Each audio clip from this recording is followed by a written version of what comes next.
Welcome to our channel. ఈ క్లాస్లో వచ్చేసి మనము 7th క్లాస్కి సైన్స్కి సంబంధించిన లాస్ట్ వీడియోలో మనం మొక్కలలో ప్రత్యుత్పత్తి అనే టాపిక్ చూసాము కదా. ఈ క్లాస్లో మనము విత్తనాల ప్రయాణం గురించి చూద్దాము. ఈ వీడియో కనుక మీకు నచ్చితే లైక్ చేయండి, షేర్ చేయండి, అలాగే సబ్స్క్రైబ్ కూడా చేయండి. ఈ నోట్స్ పీడిఎఫ్ అనేది వీడియో డిస్క్రిప్షన్లో ఉంటుంది, పీడిఎఫ్ చూడండి. అలాగే ఈ క్లాస్లో వచ్చేసి మనము విత్తనాల ప్రయాణం అనే టాపిక్ గురించి చూద్దాము. విత్తనాల వ్యాప్తికి తోడ్పడే కారకాలు ఏంటి వేటి ద్వారా విత్తనాలు ప్రయాణం చేస్తాయి? గాలి ద్వారా, నీటి ద్వారా, పక్షులు, జంతువుల ద్వారా, మానవుల ద్వారా, నెక్స్ట్ పేలడం ద్వారా ఈ విధంగా వ్యాప్తి చెందుతుంది కదా విత్తనాల ప్రయాణం. వీటి గురించి చూద్దాం ఒక్కొక్క ద్వారా.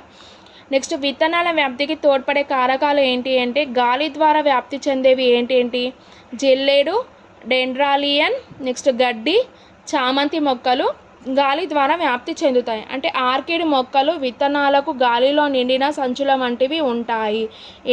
ఆర్కిడ్ మొక్కల విత్తనాలు గాలిలో నిండిన సంచుల వంటి నిర్మాణాలు ఉంటాయన్నమాట. నెక్స్ట్ గాలి ద్వారా వ్యాప్తి చెందేవి జిల్లేడు, డెండ్రాలియన్, గడ్డి, జామంతి ఈ విధంగా. నెక్స్ట్ నీటి ద్వారా వ్యాప్తి చెందే చెట్లు తామర, కొబ్బరికాయ, తామర విత్తనాలు, ఈత విత్తనాలు ఇవన్నీ నీటి ద్వారా వ్యాప్తి చెందుతాయి అన్నమాట. నెక్స్ట్ పక్షులు, జంతువులు ద్వారా వ్యాప్తి చెందేవేంటి? జంతువులు కండగల పండ్లను జంతువులు తింటాయి, విత్తనాలను విసర్జిస్తాయి. అయితే ఎండిన పండ్లు జంతువులు శరీరానికి ప్రత్యేక నిర్మాణం ద్వారా అంటుకుంటాయి. ఎండిన పండ్లు జంతువుల నిర్మాణంకి శరీరానికి ప్రత్యేకంగా అంటుకొని ఉంటాయి అన్నమాట. జంతువులు ఇప్పుడు తిన్నవి అక్కడే పడేసి అక్కడే వెళ్ళిపోతాయి, అక్కడ చెట్లు పెరిగిపోతాయి అన్నట్టు ఈ విధంగా. నెక్స్ట్ పక్షులు వచ్చేసి మనకు ధాన్యపు గింజలు, వేప, ఇరికి పండ్లు, జిగురుగా ఉండేవి అంటే గోరింక, బుల్బుల్ పిట్ట, కాకులు, పిచ్చుకలు ఇవన్నీ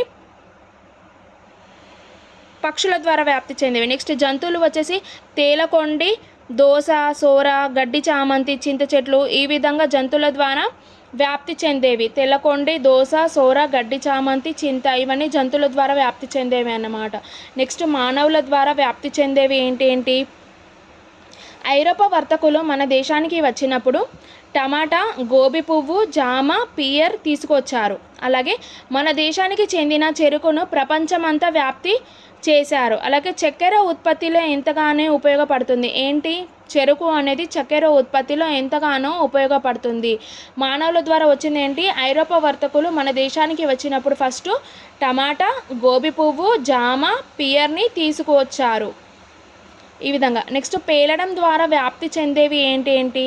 చాలా పండ్లలో విత్తనాలు గుళిక రూపంలో ఉండి నెక్స్ట్ కాయలు ఉంటాయి. గుళిక మరియు కాయలు ఉంటాయి. చాలా పండ్లలో విత్తనాలు గుళిక మరియు కాయలలో ఉంటాయి.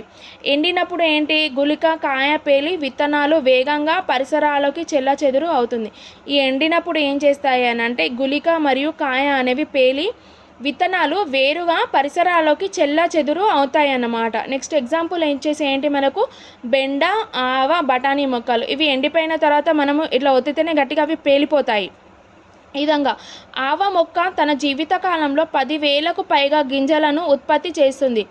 ఆవ మొక్క తన జీవితకాలంలో 10,000కు పైగా గింజలను ఉత్పత్తి చేస్తుంది. ఈ విధంగా విత్తనాల వ్యాప్తి జరుగుతుందన్నమాట. గాలి ద్వారా జిల్లేడు, డెండ్రాలియన్, గడ్డి, చామంతి, నీటి ద్వారా తామర, కొబ్బరికాయ, తామర విత్తనాలు, ఈత విత్తనాలు ఈ విధంగా.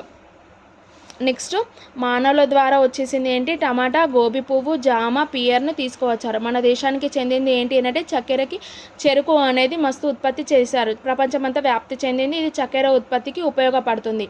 నెక్స్ట్ పేలడం ద్వారా వచ్చేసింది మనకు బెండ, ఆవ, బఠానీ ఇవి ఎండిపోయిన తర్వాత